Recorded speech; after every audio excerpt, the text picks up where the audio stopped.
स्वागत है आप सभी का एग्ज़ाम वॉरियर के यूट्यूब चैनल पर। तो अपनी सीरीज़ को शुरू करते हुए आज जो हमारी क्लास रहेगी वो HTML टैग्स पर रहेगी। आज हम MCQs करेंगे इसके, जिन्होंने प्रीवियस क्लासेस नहीं देखी है जिसमें कि मैंने C लैंग्वेज करवाई है। HTML के टैग्स आपको बताए हैं कौन कौन से इंपॉर्टेंट टैग है जो आपको पता होने चाहिए। तो ये सब चीज़ें आपने एक बार ज़रूर देख लेनी है। तो आई बटन पर आपको एक लिंक दिख रहा होगा प्लेलिस्ट का, इसे आपने ज़रूर देखना है। बाकी आज की न्यूज़ तो आपको पता लगी गई होगी। जो HPJIT पोस्ट कोड 965 है, इसमें सीटें इंक्रीज़ हो चुकी है। लगभग 318 सीटें अब आपको यहाँ पर देखने को मिलेगी। पहले 198 सीटें थी।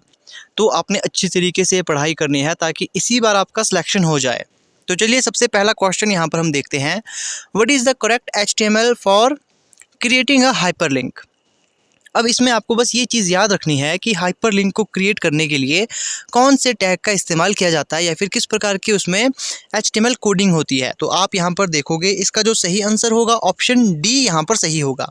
जो एक हाइपरलिंक दिया जाता है सबसे पहले A, फिर href, फिर इज इक्वल, फिर HTTPS, फिर जो यहाँ पर साइट का नाम होगा, जैसे कि URL यहाँ पर जो दिया गया है, इस प्रकार से एक साइट का लिंक दिया जाता है या फिर एक हाइपरलिंक यहाँ पर दिया जाता है। इसे आपने याद रख लेना है, इसका फॉर्मेट क्या है।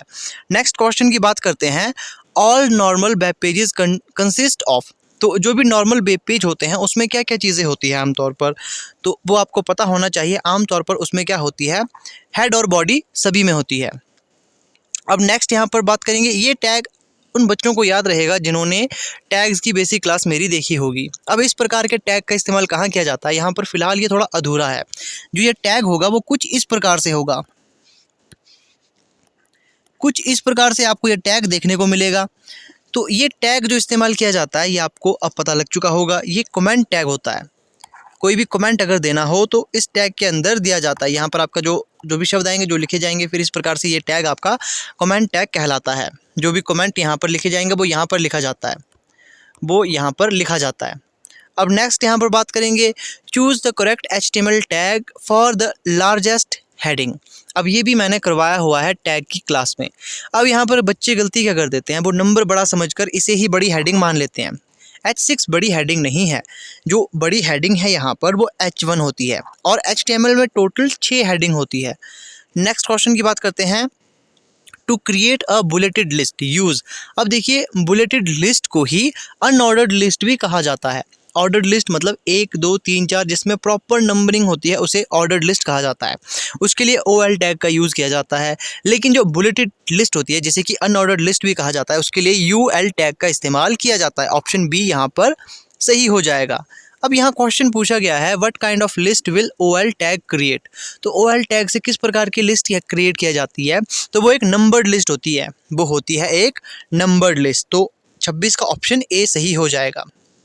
नेक्स्ट क्वेश्चन की बात करेंगे, increasing the cell padding means. तो सेल पैडिंग इंक्रीज करने का मतलब क्या होता है HTML में, इसका जो मतलब होता है ऑप्शन सी यहाँ पर सही होगा, increase the distance between cell and content. मतलब कि सेल और कंटेंट में डिस्टेंस इंक्रीज करने को क्या कहा जाता है, सेल पैडिंग। ये अपने इंपॉर्टेंट में मार्क ज़रूर कर लेना है। The tag which is use to establish the absolute base for relative URLs used in documents hypertext links. तो इसका सही आंसर क्या होगा। अब यहाँ देखिए, इसका जो सही आंसर होगा वो होगा ऑप्शन सी। जो बेस टैग है वो यूज़ किया जाता है, the tag which is use to establish the absolute base for relative URL। अब नेक्स्ट यहाँ पर बात करेंगे, the base tag is design to appear only between. तो किसके बीच में अपीयर होने के लिए इसे बनाया जाता है, तो उसका नाम है यहाँ पर ऑप्शन बी यहाँ पर सही हो जाएगा, हेड टैग यहाँ पर सही आंसर होगा। नेक्स्ट क्वेश्चन की बात करेंगे, a much better approach to establish the base URL is to use the base element. Option C सही हो जाएगा यहाँ पर। नेक्स्ट क्वेश्चन की बात करेंगे, which colour consist of equal amount of all basic colours. ये HTML में है, तो यहाँ पर देखिए क्या कहा गया है कि which colour consist of equal amount of all basic colours. तो इसमें जो सही आंसर होगा वो ऑप्शन बी सही होगा, वाइट, ब्लैक एंड ग्रे। इनमें क्या होता है कि इक्वल अमाउंट होता है बेसिक कलर सभी का। ठीक है, अब यहाँ पर नेक्स्ट क्वेश्चन की बात करते हैं। HTML tag are recognized by. ये तो आपको पता होना चाहिए, HTML टैग किससे रिकॉग्नाइज होते हैं, तो इस टाइप के टैग से वो रिकॉग्नाइज होते हैं। नेक्स्ट क्वेश्चन की बात करेंगे, choose the correct HTML tag to make a text bold. अब टेक्स्ट बोल्ड के लिए आप सभी जानते हो कौन सा टैग यूज़ किया जाता है। ये बहुत बार रिपीट हो चुका है क्वेश्चन, लेकिन ये इंपॉर्टेंट भी है। ऑप्शन डी यहाँ पर सही होगा। लेकिन इसके बारे में एक और चीज़ मैंने कहा है कि बी टैग का अल्टरनेट एक और टैग होता है जिसे कहा जाता है स्ट्रॉन्ग टैग। इसका यूज़ भी टेक्स्ट को बोल्ड करने के लिए किया जाता है। Which tag adds a paragraph break after the text. अब देखिए यहाँ पर लाइन ब्रेक नहीं है, यहाँ पैराग्राफ ब्रेक है। गलती बच्चे यहाँ पर करते हैं, वो ब्रेक शब्द देख लेते हैं, वो सीधा लाइन ब्रेक कर देते हैं, वो बीआर टैग लगा लेते हैं। देखो लाइन टैग की बात यहाँ नहीं कही गई, पैराग्राफ ब्रेक यहाँ पर कहा गया है। तो मतलब ऑप्शन बी यहाँ पर सही हो जाएगा। पी टैग का यूज़ किया जाता है एड अ पैराग्राफ ब्रेक। अब यहाँ पर नेक्स्ट क्वेश्चन की बात करते हैं। How can you make a list that list the item with number. मतलब आपने ऐसी लिस्ट बनानी है जिसमें शुरू में नंबर हो, मतलब आपने ऑर्डर लिस्ट बनानी है। तो ऑर्डर लिस्ट के लिए कौन सा टैग यूज़ किया जाता है? OL टैग यहाँ पर यूज़ किया जाता है। ये चीज़ आपको पता लग चुकी होगी। अब यहाँ पर बात करेंगे नेक्स्ट क्वेश्चन की। GIF and JPG are the best two main type of word. तो JPG और GIF और JPG क्या है? ये एक इमेज के टाइप है, ठीक है। इमेज यहाँ पर सही आंसर आ जाएगा। नेक्स्ट क्वेश्चन की बात करते हैं। Which tag will add rows to your table. ये मोस्ट इंपॉर्टेंट क्वेश्चन है आज का। मतलब टेबल में हमने रो ऐड करनी है, तो उसके लिए कौन से टैग का इस्तेमाल किया जाता है? तो आपने एक बात याद रखनी है, इस टैग का यूज़ किया जाता है। अब एक चीज़ मैं आपको यहाँ पर बताने वाला हूँ, उसे अपने ध्यान से सुनना है।